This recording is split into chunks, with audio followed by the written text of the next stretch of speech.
تو پہلی بات میری ختم ہوئی، عالمی نظام خلافت دنیا کی تقدیر مبرم ہے، ہو کر رہے گی، اس میں کسی صاحب ایمان کو کوئی شک، کوئی شبہ، کوئی ریب نہیں ہونا چاہیے۔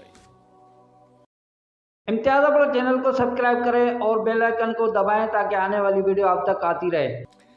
البتہ اس کا اب دوسرا پہلو کیا ہے، اس کا آغاز کہاں سے ہوگا؟ پہلی بات تو یہ، ہمارے بعض لوگوں کے ذہنوں میں، سادہ دل لوگ وہ سمجھتے ہیں کہ پوری دنیا میں ایک ہی دفعہ آ جانی چاہیے۔ یہ کوئی علاقائی خلافت تو نہیں ہو سکتی، خلافت تو عالمی ہوتی ہے۔ ان سے میں کہتا ہوں، عالمی خلافت کب تھی جناب؟ یہ تو نہ خلافت راشدہ میں عالمی تھی، کیا ہندوستان شامل تھا اس میں؟ کیا چین شامل تھا؟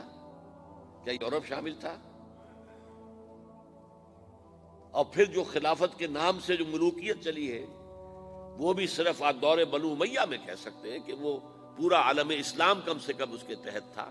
بعد میں خلافت عباس، بنو عباس میں اور فاطمیین کی خلافت میں اور آل عثمان جو ہیں آٹومان ٹرکس کی خلافت میں ٹکڑے تھے، حصے بکھرے تھے، کوئی مانتا تھا، کوئی نہیں مانتا تھا۔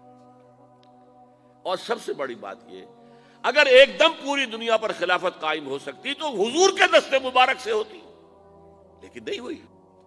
نتیجہ کیا نکلا؟ ایک ملک میں حضور نے قائم کر دی، جزیرہ نما عرب،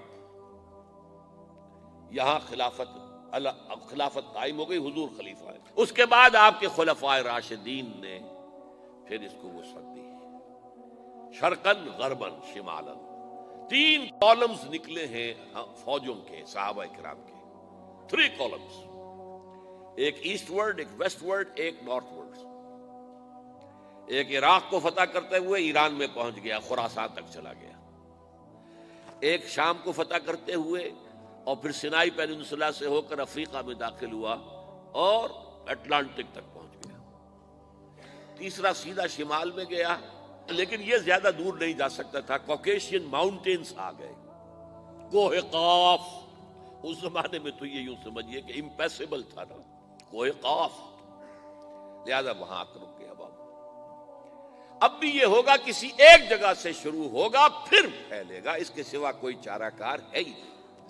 اگر ہر جگہ پوری دنیا میں ایک ہی وقت میں ہو سکتا تو حضور کے دست مبارک سے ہوتا صلی اللہ علیہ وسلم۔ اب وہ نقطہ کون سا ہوگا، نقطہ آغاز کون سا ہوگا؟ اس میں پہلی بات تو میں نے کہا، جو شک کرے گا اس کا پھر ایمان مشکوک ہے۔ ہوگا، لازماً ہوگا، گلوبل ہوگا، پوری دنیا میں ہوگا۔ کہاں سے شروع ہوگا اس میں آپ اختلاف کر سکتے ہیں، لیکن مجھے تو 2 حدیثیں تو ملی ہیں جن سے یہ اندازہ ہوتا ہے کہ یہ اس مشرقی خطے سے ہوگا، عرب کے مشرق کی جانب کسی ملک سے ہوگا، کسی خطے سے ہوگا۔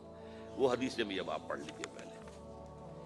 پھر میں کہہ رہا ہوں، یہ خزانہ ہے جو ہم نے آپ کی خدمت میں پیش کیا ہے، کاش کہ آپ اس کی قدر کر سکیں، یہ حدیثیں آپ کو ازبر ہو جائیں، یاد ہو جائیں، لوح قلب پر نقش ہو جائیں۔ ہندوستان اور خراسان یعنی موجودہ افغانستان کا ذکر ابن ماجہ کی روایت ہے، عن عبداللہ ابن الحارث رضی اللہ تعالی عنہ قال رسول اللہ صلی اللہ علیہ وسلم یخرج ناس من المشرق یؤتئون للمہدی یعنی سلطانہ، یعنی سلطانہ، دونوں طرح سے پڑھ سکتے ہیں۔ حضرت عبداللہ ابن حارث فرماتے ہیں رضی اللہ تعالی عنہ کہ حضور نے ارشاد فرمایا، مشرق کی طرف سے وہ فوجیں نکلیں گی، لوگ آئیں گے جو عرب میں مہدی کی حکومت قائم کریں گے۔ یہ مہدی کون ہوں گے اس کا ذکر میں ذرا بعد میں کروں گا، لیکن نوٹ کر لیجئے کہ مہدی سے پہلے لازماً کسی مشرقی علاقے کے اندر وہ نظام قائم ہو چکے گا، تب وہاں سے فوجیں آئیں گی نا۔ یہ مشرق کون سا ہے؟ عرب کے مشرق میں آپ چلیے، ایران بھی آ جائے گا، افغانستان بھی ہے، پاکستان بھی ہے، اور اگر اسے اور توسیع دیں تو ہندوستان بھی ہے۔ یہ ہے عرب کا مشرق، اس سے فوجیں جائیں گی۔ اس کا کیا مطلب ہے کہ اس میں سے کسی جگہ پر نظام خلافت پہلے قائم ہو جائے گا تاکہ وہاں سے فوجیں جائیں گی جو جزیرہ نما عرب میں حضرت مہدی کی حکومت کو قائم کریں گی۔ اب دوسری حدیث سنیے، یہ سنن ابن ماجہ کی حدیث تھی جو میں نے آپ کو سنائی، آپ نے پڑھی۔ دوسری، عن ابی ہریرہ رضی اللہ تعالی عنہ، یہ ترمذی شریف کی روایت ہے، قال قال رسول اللہ صلی اللہ علیہ وسلم یخرج من خراسان رایات سود لا يردها شیء حتی تنصب بإیلیا، خراسان کے علاقے سے سیاہ جھنڈے لے کر فوجیں آئیں گی، ان کا رخ کوئی موڑ نہیں سکے گا، ان کو پیچھے پھیر نہیں سکیں گے کوئی بھی، یہاں تک کہ وہ یروشلم میں جا کر جھنڈے نصب کر دیں گے۔ ایلیا حضور کے زمانے میں یروشلم کو کہتے تھے۔ یہ یروشلم تھا جب حضرت سلیمان کی حکومت تھی اور یہاں پر معبد سلیمانی، ہیکل سلیمانی قائم ہوا، پھر یہ یروشلم ہی رہا ہے تاریخ میں، یہاں تک کہ سن 70 عیسوی میں جب ٹائٹس رومی جنرل نے اس کو گرایا، ختم کیا، سیکنڈ ٹیمپل گرا دیا اور یہاں سے یہودیوں کو کہا نکل جاؤ یہاں سے، کوئی یہودی باقی نہیں رہا، تب بالکل تہو بالا برباد کر دیا۔ اس کے کوئی 150 سال بعد ہیڈریان، رومن ایمپرر ہیڈریان، اس نے پھر دوبارہ آباد کیا اس شہر کو۔ 150 سال تک یہ بالکل بنجر اور بالکل غیر آباد پڑا تھا۔ اب ہیڈریان نے جب آباد کیا تو اس کا نام ایلیا رکھا، اب یروشلم نام نہیں تھا۔ تو حضور کے زمانے میں پھر اس کا نام ایلیا تھا، اور اب اس سے کیا معلوم ہو رہا ہے کہ یہ یروشلم مسلمانوں کے قبضے سے اس وقت نکلا ہوا ہوگا۔ ایک دفعہ پہلے نکلا تھا، سن 1099 عیسوی میں مسلمانوں کے ہاتھ سے نکلا، کروسیڈرز عیسائیوں نے آ کر اس کو قبضے میں کیا، لاکھوں مسلمانوں کو مارا، قتل کیا۔ اس کو 1187 عیسوی میں واپس لیا ہے۔ کس نے لیا ہے؟ صلاح الدین ایوبی، کرد۔ عرب کھوکھلے ہو چکے تھے، عربوں نے کھویا، واپس نہیں لے سکے، بہت حکومت کر چکے تھے، 400-500 برس کی حکومت کر کے، اور ان کے عیش اور ان کے آرام، اب ان میں جان نہیں تھی کہ وہ واپس لے سکے۔ واپس لینے والا گرم کرد خون تھا، صلاح الدین ایوبی۔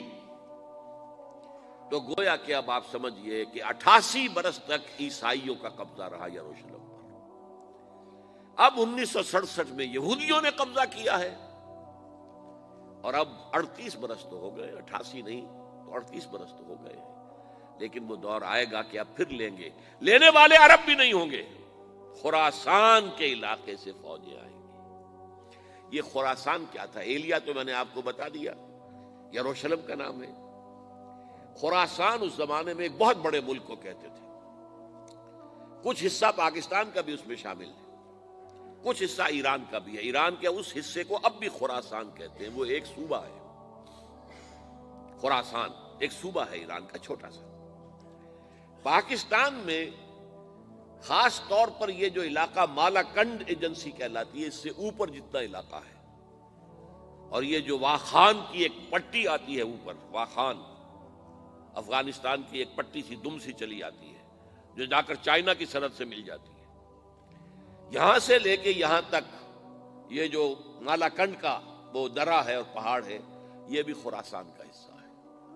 باقی تقریباً 2/3 آف افغانستان ساؤدرن حصہ نہیں ہے خراسان کا حصہ، یہ سیستان کہلاتا تھا، یہ خراسان نہیں ہے۔ لیکن یہ کہ اوپر کا 2/3 آف افغانستان، اور اس کے ساتھ یہ جو عرب، جو اب یہ ترک ممالک آزاد ہوئے ہیں سوویت یونین کی ڈسولوشن کے ساتھ، یہ سارا علاقہ کہلاتا ہے خراسان بزرگ، دی گریٹ خراسان۔